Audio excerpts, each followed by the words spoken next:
মাত্র 4 বছর বয়সে একটি তামিল ছবিতে অভিনয় করে চলচ্চিত্রের দুনিয়ায় পা রাখে এই ছোট্ট মেয়েটি। পরবর্তীকালে নিজের অভিনয় এবং দুর্দান্ত নাচ দিয়ে মন জয় করে নেয় সকলের। তিনি হিন্দি ছবির সুন্দরী নায়িকা শ্রীদেবী। পর্দায় শ্রীদেবী নাচলে চোখ ফেরাতে পারত না কেউই। তিনি তার নাচের দক্ষতায় হিট করিয়েছেন বহু গান।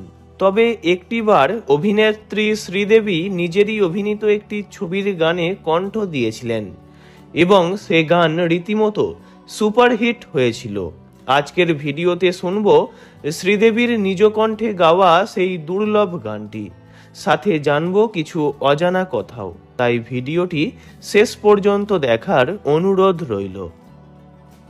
ইয়াশ চোপড়ার পরিচালনায় ও প্রযোজনায় 1989-এ মুক্তি পেয়েছিল হিন্দি ছবি চাঁদনি।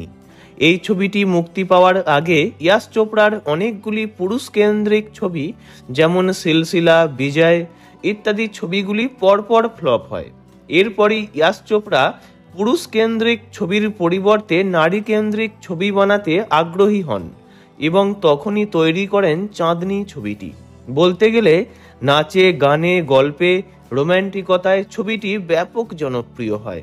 ছবিতে শ্রীদেবীর সঙ্গে অভিনয় করেছিলেন ঋষি কাপুর, বিনোদ খান্না, ওয়াহিদা রহমান, অনুপম খেরের মতো তারকারা। এই ছবিতেই গায়ক জলি মুখার্জির সঙ্গে টাইটেল সঙ্গে ডুয়েট করেছিলেন শ্রীদেবী। গানটি ছিল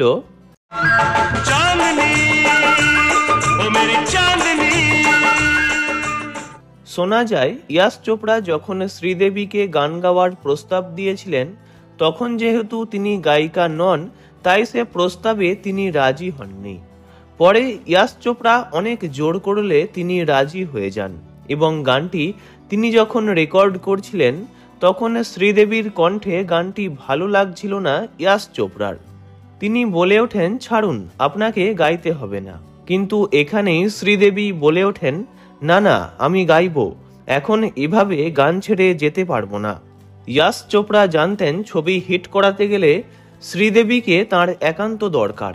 গান গাওয়া বন্ধ করতে গেলে যদি তিনি নায়িকার চরিত্র থেকে বেঁকে বসেন তাহলেই তো মুশকিল। তাই শ্রীদেবীর কণ্ঠেই গানটি রেকর্ড হয়। बिन पूछे ये काम किया तुमने मुझे बदनाम किया कोई फूल कोई तोहफा तुम कुछ भी साथ नहीं लाते।